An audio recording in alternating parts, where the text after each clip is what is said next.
Welcome to royal mechanical.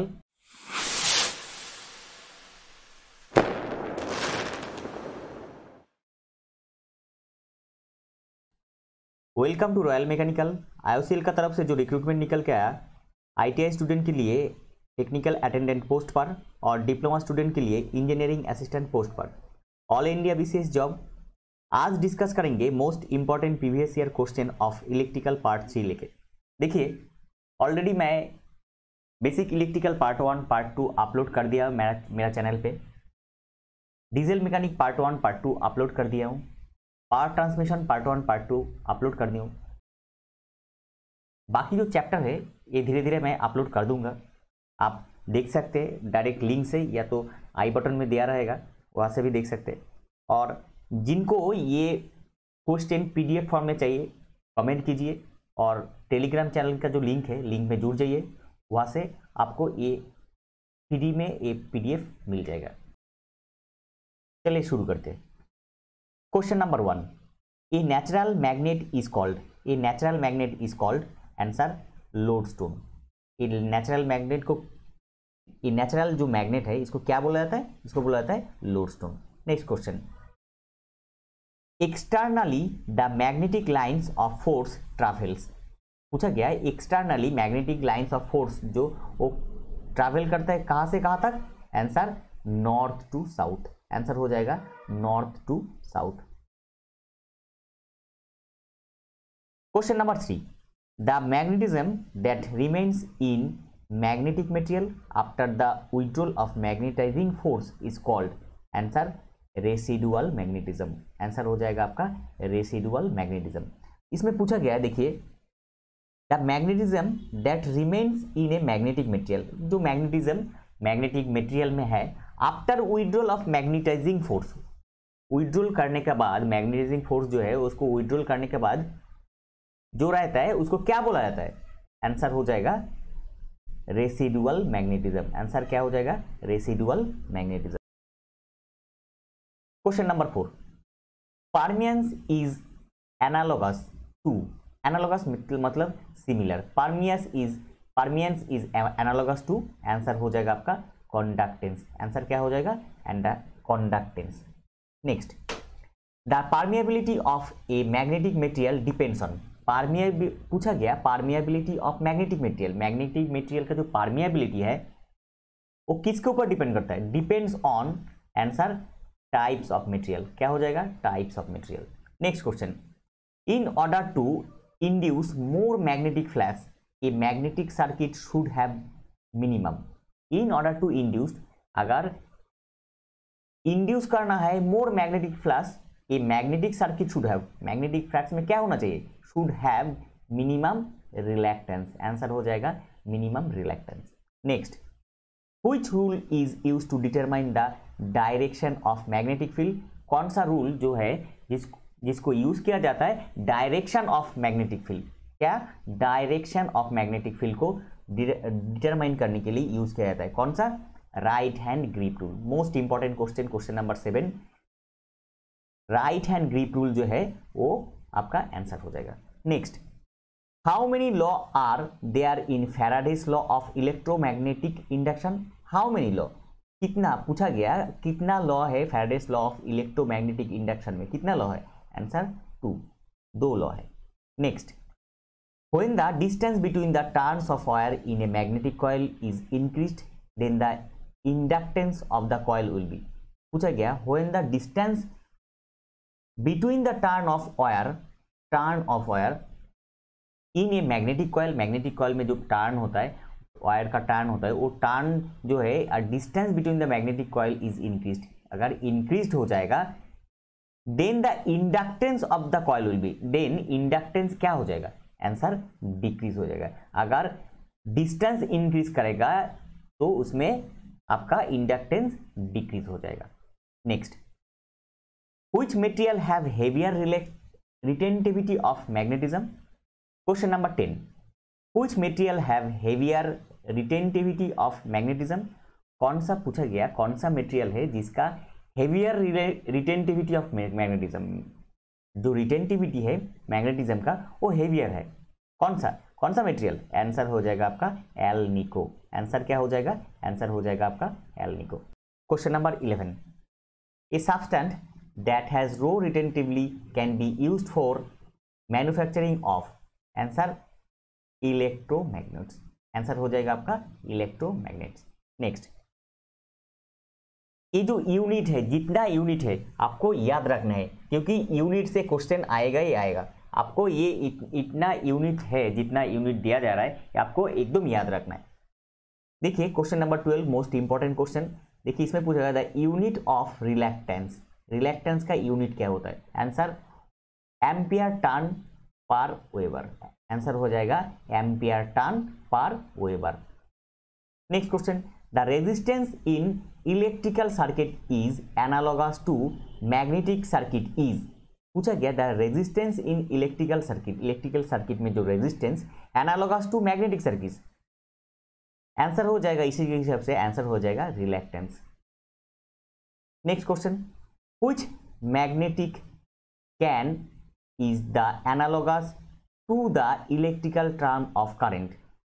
Which magnetic can is the analogous similar to the electrical term of current, answer flux. Answer हो जाएगा आपका flux. Next question, question number 15 बहुत बार बहुत exam में पूछा गया, what is the unit of permeability. Permeability का यूनिट क्या है? Answer no unit. Question number 16, what is the unit of magnetic motive force MMF, answer ampere turn. Answer हो जाएगा आपका ampere turn. Next 17 question, the flux per unit area of material is known as, answer flux density। most important 17 number question, most important, the flux per unit area of material is known as flux density। next, the SI unit of flux density of magnet is, answer Tesla। most important question 18 number भी most important question पूछा गया, the SI unit of flux density of magnet। magnet का flux density का जो SI unit है क्या है? Tesla. next 19, a material that can be magnetized only very slightly is called। a material, कोई एक material है can be magnetized हो सकता है only very slightly जो magnetize हो सकता है क्या बोला जाता है? उसको बोला जाता है पैरामैग्नेटिक। आंसर क्या हो जाएगा? Paramagnetic. Next, what is the unit of reactive power. Most important question, what is the unit of reactive power? 20 number question, most important question. Reactive power का यूनिट हो जाएगा VAR। फुल फॉर्म क्या हो जाता है? बहुत बार पूछा गया है, फुल फॉर्म भी पूछा जाता है, वोल्टेज एम्पियर्स रिएक्टिव। VAR का फुल फॉर्म क्या हो जाता है? Voltage amperes reactive. Next question, inductor does not allow sudden change of, answer इसमें क्या पूछा गया? इंडक्टर जो होता है डज नॉट अलाउ नहीं करता है सडन चेंज ऑफ क्या? Current. Sudden change of current को अलाउ नहीं करता है। Next, the reciprocal of permeability. Permeability के जो रेसिप्रोकल है, रेसिप्रोकल क्या है? Answer reluctivity. Most important question, question number 22, the reciprocal of permeability, answer हो जाएगा आपका reluctivity. Next, which is similar to magnetic term to the electrical term of conductance। पूछा गया which is similar, कौन सा सिमिलर है magnetic term to electrical term of conductance. Conductance में जो मैग्नेटिक और इलेक्ट्रिकल टर्म सिमिलर है किसके? आंसर परमिएंस। आंसर हो जाएगा आपका परमिएंस।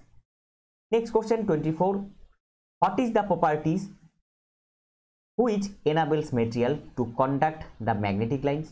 ऐसा कौन सा प्रॉपर्टी है जो enables material को conduct the magnetic lines। Magnetic line में conduct करने के लिए ऐसा कौन सा प्रॉपर्टी है मटेरियल का? Answer permeability. आंसर हो जाएगा आपका permeability. Next question, question number 25, most important question. बार बार मैं बोल रहा हूँ यूनिट से क्वेश्चन आएगा ही आएगा, आपको पूछा जाएगा, तो ये यूनिट आपको याद रखना है। देखिए the unit of flux density. Flux density का यूनिट क्या है? Answer weber per metre square. ऐसा रहता है क्योंकि पूछा गया एग्जाम में जो क्वेश्चन है उसमें देखा गया कि ऐसा ही क्वेश्चन में ऐसा ही ऑप्शन दिया गया, वेबर पर मीटर स्क्वायर आपका आंसर हो जाएगा।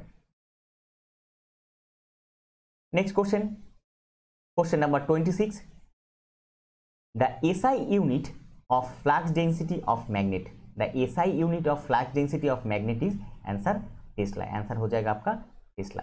Next question, the flux per unit area of material is known as, the flux per unit area of material is known as flux density. Next question, what is the SI unit of permeability, permeability का SI unit क्या है, answer henries per metre. Most important question, question number 28, answer हो जाएगा henries per metre. Next question, what is the unit of field intensity, field intensity का unit क्या है, what is the unit of field intensity, field intensity का unit क्या है, answer newtons per coulomb, answer हो जाएगा newtons per coulomb. Next question, if the cross sectional area of magnetic field increases but the flux remain the same then the flux density will be, पूछा गया है if the cross sectional area of magnetic field increase, magnetic field का cross sectional area अगर increase हो गया but the flux remains the same, लेकिन flux same है, then the flux density will be, उस टाइम पे फ्लक्स डेंसिटी क्या होगा, आंसर डिक्रीज हो जाएगा, आंसर क्या हो जाएगा, डिक्रीज होगा। Next question number 33, unit of inductance, inductance का यूनिट क्या है, आंसर हेनरी, आंसर हो जाएगा आपका henry. Next question, the resistance of an open circuit is equal to, resistance and on open circuit, open circuit में जो resistance है वो क्या होता है, आंसर इन्फिनिट, आंसर हो जाएगा infinite. Next question, the power factor of a pure resistive circuit is equal to, power factor of pure resistive circuit, pure resistive circuit का जो पावर फैक्टर है क्या कितना होता है, answer 1। Most important question, question number 35, यहाँ पे जितना क्वेश्चन दिया जा रहा है आपको प्रोवाइड किया जा रहा है मोस्ट इंपॉर्टेंट क्वेश्चन, इसमें इसको एकदम थक के मतलब इसको जो रिफाइन मतलब इसमें एकदम जो रिफाइन, इसमें जो रिफाइन क्वेश्चन है वही रिफाइन क्वेश्चन इसमें दिया जा रहा है, आपको ये याद रखना है। Question number 36, the power factor is defined as the ratio of, power factor जो होता है, पावर फैक्टर का रेशियो क्या होता है, answer volts ampere to watt, volts ampere to watt, answer हो जाएगा volts ampere to watt. Next, which supply source change the polarity constantly, कौन सा सप्लाई सोर्स है जो पोलैरिटी को कॉन्स्टेंटली चेंज करता है, answer AC supply. 36 7 number question, ये भी इंपॉर्टेंट क्वेश्चन, 36 ए भी important. Next, what is the opposite term of conductance, conductance का जो ऑपोजिट टर्म है आंसर क्या हो जाएगा, रेजिस्टेंस, आंसर हो जाएगा आपका resistance. Next 39 number question, most important, बहुत बार बहुत एग्जाम में पूछा गया, what is the time period for the frequency of 50 hertz, 50 hertz जो यूज होता है टाइम, इसका टाइम पीरियड कितना होता है, answer 20 millisecond, answer 20 millisecond. Most important question, question number 39, ये आपको याद रखना है क्योंकि बहुत बार बहुत एग्जाम में पूछा गया, शायद लास्ट जो एग्जाम इंडियन ऑयल का जो एग्जाम का जो मैं क्वेश्चन अपलोड किया, स्टेप बाय स्टेप पूरा अपलोड किया है, तो उसमें भी शायद ये क्वेश्चन है, आप एक बार देख सकते हैं। Next, the capacitor does not allow sudden change of, capacitor does not allow, capacitor allow नहीं करता है सडन चेंज ऑफ क्या, आंसर वोल्टेज, आंसर हो जाएगा आपका voltage. Next, internal resistance of ideal voltage source is, 41 number question, most important, पूछा गया internal resistance of ideal volt source is, answer 0। Ideal volt source का जो इंटरनल रेजिस्टेंस है वो क्या होता है, वो 0 होता है। Question number 42, internal resistance of ideal current source is, answer infinite, answer हो जाएगा आपका इन्फिनिट। पूछा गया internal resistance of ideal current source, ideal current source का इंटरनल रेजिस्टेंस क्या हो जाएगा, आंसर हो जाएगा infinite. Next question, which quantity consist of a unit 1 kilowatt hour, which quantity consist of a unit 1 kilowatt hour, कौन सा quantity consist करता है, क्या करता है, कंसिस्ट करता है unit 1 kilowatt hour, answer energy जो मीटर में लगा रहता है, किलोवाट आवर में इसको डिफाइन किया जाता है। Question number 44, RMS value is defined based on which of the following. कुछ ऑप्शन दिया गया था, उसमें बोला गया था कि निम्न से जो ऑप्शन दिया गया इसमें RMS value is defined on the base of the which of the following. इसमें आंसर था, जो आंसर होगा आपका heating effect. Heating effect RMS value defined on the basis of heating effect. RMS value define किया जाता है heating effect का basis पे। Next, which material has extremely large resistance. कौन सा मटेरियल है जिसका रेजिस्टेंस लार्ज है? Answer insulator. आंसर हो जाएगा आपका insulator. 45 number question, most important question. Which material has extremely large resistance? Answer insulator. Next question,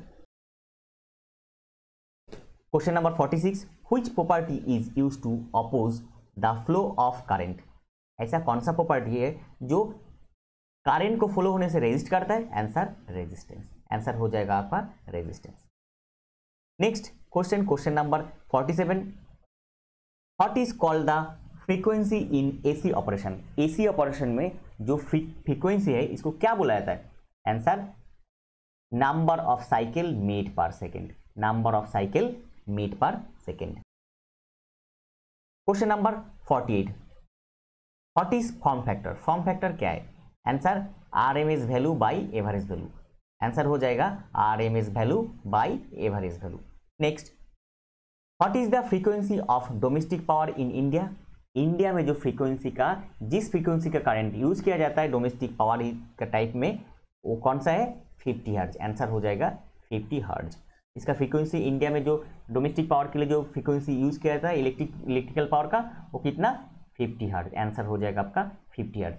49 number question, most important question. Same question मैं पिछला इसी वीडियो में पिछले एक क्वेश्चन में मैं पूछा है, वो दूसरा टाइप का है, तो दोनों को कंपेयर करके आप पढ़ना है, क्योंकि दोनों को कैसा देगा वो आपको भी नहीं पता है, मेरे को भी नहीं, लेकिन उसका जो एग्जैक्ट आंसर है उसको आपको पता होना चाहिए। Next question, 50 number question, the unit of capacitance is. The unit of capacitance is answer farad. Most important question, 50 number question. और यूनिट का जितना क्वेश्चन है आपको रखना नहीं है, सिर्फ आपको आंखों में रखना है कि इसका ये क्वेश्चन का आंसर ये है, आपको ये रखना है। देखिए, जिनको ये basic electrical part 1, part 2, part 3 का पीडीएफ चाहिए, ऑलरेडी मैं पीडीएफ टेलीग्राम चैनल पे दे दिया। पार्ट 1, पार्ट 2 का, डीजल मैकेनिक का भी दे दिया, पावर ट्रांसमिशन का। अगर जिनको जो पीडीएफ चाहिए मेरे को कमेंट सेक्शन में कमेंट कीजिए, और टेलीग्राम चैनल का जो लिंक है उसका जरिए से आप लोग टेलीग्राम चैनल पे जुड़ जाइए। मैं फ्री में प्रोवाइड कर दूंगा, ये किसी को पैसा देने का कोई ज़रूरत नहीं है, मैं फ्री में प्रोवाइड कर दूंगा। सिर्फ आप लोग थोड़ा सपोर्ट कीजिए, और मैं बाकी जो क्लास करवाऊंगा उसका भी पीडीएफ आपको मिल जाएगा। आप सिर्फ कमेंट कीजिए और आप टेलीग्राम चैनल पे जुड़ जाइए, मैं ये पीडीएफ पूरा फ्री में प्रोवाइड कर दूंगा। ये था आज का टॉपिक। इन्फॉर्मेशन हेल्पफुल लगा तो लाइक कीजिए, और चैनल पे पहली बार विजिट किया तो लॉयर मैकेनिकल चैनल को सब्सक्राइब कीजिए। इसी तरह सबसे पहले टेक्निकल जॉब्स का अपडेट पाने के लिए और टेक्निकल एग्जाम का प्रिपरेशन लेने के लिए मिलते हैं अगले वीडियो में। तब तक सुस्त रहिए और अच्छे से प्रिपरेशन कीजिए आपका आने वाला IOCL एग्जाम का।